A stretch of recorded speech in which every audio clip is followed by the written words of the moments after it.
Quando eu falei com o meu orientador sobre essa minha ideia, ele já me falou, né? Será que tem? Será que tem personagem Nikkeis, não é?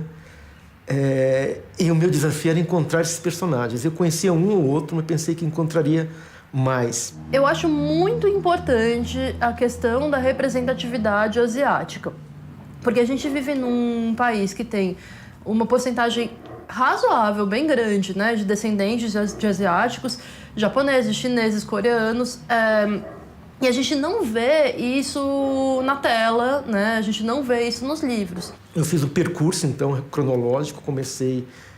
O primeiro personagem Nikkei que encontrei foi no romance Amar, Verbo Intransitivo, do Mário de Andrade, um romance de 1929. Então, fiz um percurso cronológico, chegando até o final dos anos 80. E fiquei muito decepcionado porque foram pouquíssimos os personagens e nenhum com grande destaque. Então, foi dessa decepção que nasceu a ideia de escrever Nihonjin. Se tem algum personagem japonês, ela geralmente é coadjuvante. Assim, ela quase nunca é protagonista. E ela tá ali para servir de chaveirinho, né? Aquele termo que tem, que é uma verdade, infelizmente, para a protagonista branca. A gente mesmo não tem voz, né? Não tem representação.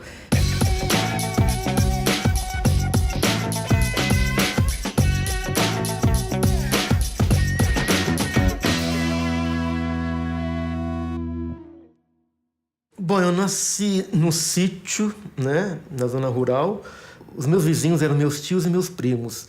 Durante a minha primeira infância, a convivência foi com esses tios e esses primos meus, né? Então, a convivência com pessoas que não tinham descendência japonesa eram alguns colonos do sítio. E depois, a partir dos 6 anos, quando comecei a frequentar a escola rural.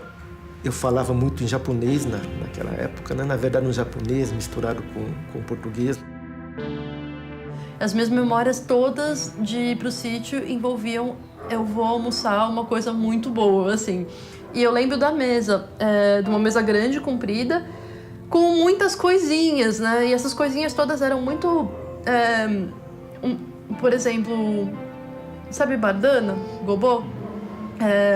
Ter sempre um pratinho refogado ou broto de samambaia, junto com churrascão, junto com leitão à pururuca, junto com espinafre japonês, junto com gohan, junto com misoshiro, assim, sabe? E tá tudo lá, e todo mundo ia comendo um pedacinho de uma coisa ou de outra e tal. E essa visão dessa mesa toda colorida, diferente, cheia de coisas...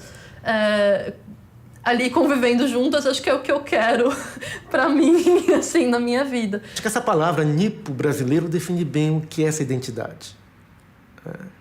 Quem é filho, quem é neto, bisneto talvez, sabe bem o que significa isso. Você está imerso, né, num ambiente onde você tem duas influências, né, da cultura japonesa e da cultura ocidental, da cultura brasileira. E eu me coloco bem nessa situação. Quando você percebe que você é diferente, que você é nipo-brasileiro, né, que você é asiático, é muito cedo. Eu acho que para pessoas asiáticas isso vem muito cedo. Então, como minha cara é bem de Japão, assim, ninguém vai falar, será que ela é ou não? Eu acho que ela é bem asiática, assim, né? Eu sempre fui japonesa. Eu entrei na escolinha, eu olhei pro lado e falei, bom, eu sou diferente, né, da fulana, da cicrana. E sou mais parecida com a outra menina japonesa da classe, né? E assim continuou.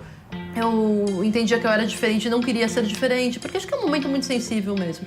E depois, quando eu entrei na faculdade, de perceber, não, eu não quero ser branca, né? Tá tudo bem, tá tudo ótimo. E aí se interessar mais por arte japonesa, né, culinária, de falar com outras pessoas asiáticas para entender como é que tinha sido essa vivência delas e tal. O vovô veio do Japão, são todas aquarelas, assim. Eu acho que tem um movimento que todo asiático passa, que é, eu não quero andar só com japonês, eu não quero só essas coisas japonesas e eu não sou só isso, e depois de retomar e falar, não, isso faz parte sim da minha história, isso faz parte de quem eu sou, vou retomar isso sim, né? E é um exercício constante, a gente tá sempre fazendo isso o tempo inteiro. Nihonjin conta a história de um imigrante japonês que chega no Brasil na segunda década do século XX. E é uma história que passa desse imigrante para o filho até chegar ao neto. E conta, na verdade, a história da imigração japonesa. As pessoas que leem esse romance, os descendentes japoneses, os filhos, os netos, até os bisnetos, leem e de alguma forma se reconhecem. Eles entram em contato comigo e dizem: nossa, é igualzinho como meu avô contava, meu pai contava isso, era desse jeito mesmo nas fazendas de café. Eu tenho um livro que chama O Interruptor Debaixo da Escada, que a protagonista é japonesa. E, enfim, também ela é uma bagunça, ela vive no meio de uma zona, a mãe dela tenta fazer ela ser organizada e tal, e ela não consegue, então, enfim, tem isso. E o Vovó Veio do Japão também, que eu falo sobre uma experiência bem particular, que é essa experiência do sítio, né, do sítio japonês, assim, que é uma coisa muito brasileira, assim, que é uma mistura muito direcionada, assim, de Japão e Brasil, né, porque você ao mesmo tempo consegue ter hábitos japoneses muito preservados junto com uma cultura de roça paulista também muito preservada. Então, deu uma coisa muito interessante e muito comum. Acho que muita gente tem essas lembranças também. Tem uma coisa que eu acho que é muito típica de cozinha japonesa, que é bagunça de japonês, assim, sabe? Que é um pouco bagunçado, um pouco organizado. Se alguém mexe naquilo, você fica muito bravo, porque eu coloquei não sei aonde, sabe? E isso é uma coisa muito legal, né? Que quando você coloca essas histórias que você acha que são muito pessoais, é engraçado, porque quanto mais pessoal mais bate em outras pessoas. Então, mais ele tem poder de falar com mais pessoas, assim. Porque muita gente se identifica. E aí muita gente escreve, muita gente se sente tocada por isso, porque sente que tem uma verdade ali, enfim. E escreve para falar: nossa, minha avó também fazia isso, minha avó também falava isso, eu também vivi coisas parecidas. A presença da cultura japonesa é muito forte. Para mim, pelo menos, é bastante forte, não é? Mas eu conhecia pouco, na verdade, da história da imigração japonesa. Então, a pesquisa que eu fiz para o meu doutorado, depois que eu tive que fazer também para escrever Nihonjin, um livro de história, de sociologia, de antropologia, ajudaram a conhecer quem eu sou. Tudo isso fez com que eu conhecesse melhor a minha própria identidade. Eu acho que está melhorando. Está melhorando porque a gente tem mais pessoas que refletem sobre isso, assim como eu, né? Colocando personagens mais complexos, pensando em fugir de estereótipo.